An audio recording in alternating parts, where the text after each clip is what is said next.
Hello, welcome to today's edition of the Academy. Today we're going to continue on the next few sentences in Sun Tzu's chapter 10 on terrain.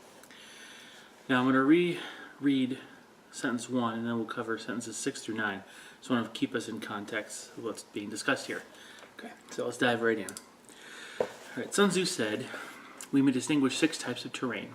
To wit, number 1, accessible ground, 2, entangling ground, 3, temporizing ground, 4, narrow passes, 5, precipitous heights, 6, positions at a great distance from the enemy. So, sentence 6 is when a position is such that neither side will gain by making the first move. It is called temporizing ground. In a position of this sort, even though the enemy should offer us an attractive bait, it would be advisable not to stir forth, but rather to retreat, thus enticing the enemy in his turn.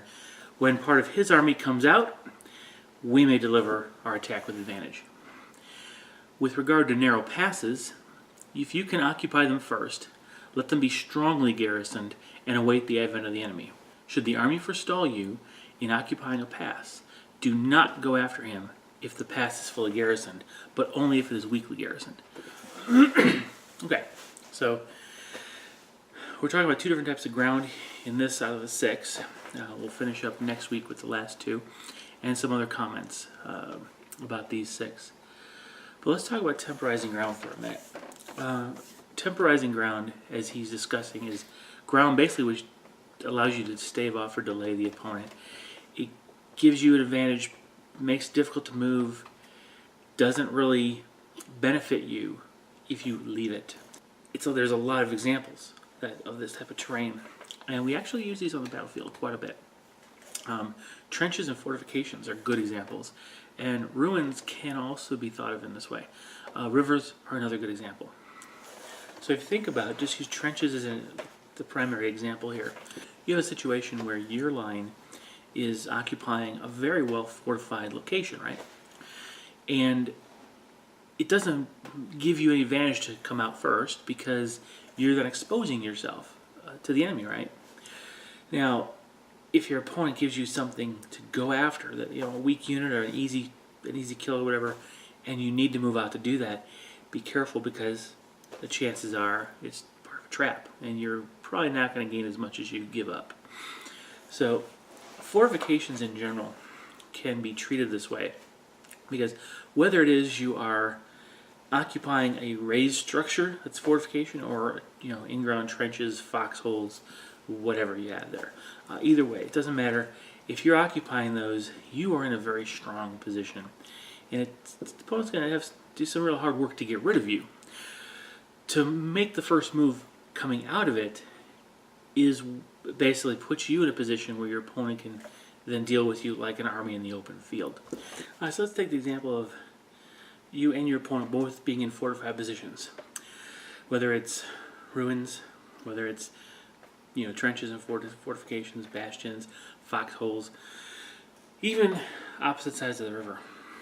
You don't have a whole lot of incentive to move out and make the first move to come close. You're really almost restricted to shooting at the opponent, hoping to get hits. There's not a whole lot you can do except risk the ground. So what Sun Tzu tries to tell us here is really don't fall for bait. Don't leave those positions if there's no advantage for you, no considerable advantage, okay? A short-term advantage to take out a particular bait that the opponent's offering, don't do it. If it's something larger, go for it, Now, what he suggests you could do in the next sentence, though, is instead of moving forward, retreat. Quit your lines. Okay? Pull your forces back far enough that the opponent really isn't in range anymore, and it forces them to come at you. It's forcing them to make the first move, if you will, out on that open ground, leave their positions, and then you can open up your attack on them. Retake your trenches or fortifications, pour down the fire out of your cover, come in with your bombardment, your classic, annihilation scenario, right? But if you end up seeing on your tabletop, remember that's what we're talking about here, the tabletop as a whole, essentially areas of fortification that you and your opponent are holding, or even if it's just one of you, understand that if you have the fortifications, don't venture out against bait unless you have to.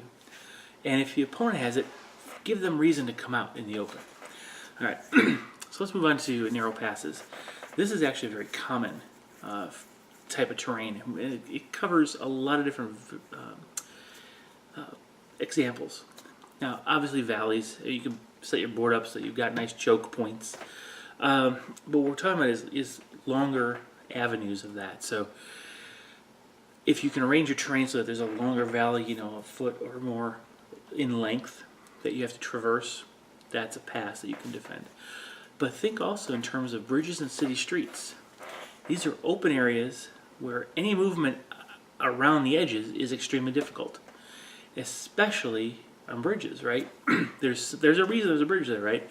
So that becomes a narrow pass. That city street becomes a narrow pass.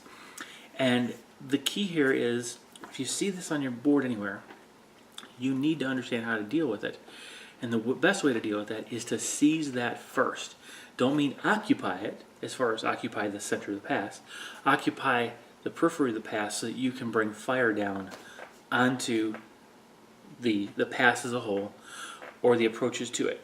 So when you are dealing with a bridge, occupy the area on your side of the board, just on the edge of the bridge, so you can fire down the length of the bridge.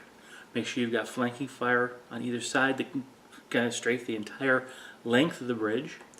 And if there's a way to get elevation as well, occupy those positions first. Because if the opponent does, as you try to get into those positions, he's shooting you up. It's not a good scenario. So similarly in city streets, occupy the buildings and the street levels, not street levels, building levels bordering that street, rooftops if you can, to try to get fire along that corridor. And if at all possible, make sure you've got the longest fields of fire you can find down there. So if you occupy buildings at the end of the street, if it's a T intersection, for example, you're in great shape. You occupy that building that shoots down the length of that street, you're in good shape. You may, however, have to put something like sandbags or what have you to create your own little defensive line, a barricade of some sort where you can hide your troops. But you need to be able to occupy that spot first so that you are the one imposing your will on the opponent. The first one to get into that spot, and I'm going to use the term fortify, and what I mean by that is put your units in position to put covering fire down the entire length of that narrow access way, be it a valley, bridge, or street. Be the first one there. That basically puts the opponent on the defensive. He can't just freely come in there and take positions. Every attempt to move into positions is met with fire. Now, if you find yourself on the receiving end of that, where you didn't get there first, you can't simply try to make a rush for it and just try to brute force your way through it. If it's strongly defended, you have to figure a way around it. You may have to do some fancy maneuvering to avoid the fields of fire he's set up and try to bring multiple units to bear on individual components of that garrison so that you can take them and weed them out, whittle them down, get to the point where you have a little more local superiority. And then once he gets to the point where he's weakly garrisoning because of losses, or he decides to make a move somewhere, you could bait him out, for example. Anything you can do to make him weaken the forces covering that pass will give you the opportunity then to move up and take advantage of take the pass. Yeah, you're going to take some fire. That's because you didn't get there first. But if it's not fully garrisoned, it won't be as devastating, and you will be able to get more units through, and maybe even get to rooting them out. Okay, so that's what he's looking for in narrow passes and temporizing ground. Now, next week we're going to talk about two other types of ground, and we're going to go into a lot more thought around how there might be some interrelationships. And I'll give you kind of a foretaste of what we're talking about here. This whole idea of temporizing ground, open ground, even the entangling ground, all of that can be kind of interleaved with things like narrow passes and such. If you've got a city street that is rubble strewn, that's entangling ground, but it's a pass. So it's a combination of the two. So you want to compare the two. So we're going to talk next week about how the last three and the first three almost have kind of almost a combination kind of thing going on. And you need how to address those. All right? So I hope you learned something from this. Please comment below, ask questions, and I'll see you next week as we continue to discuss terrain from Sun Tzu. All right? Thanks. Bye-bye.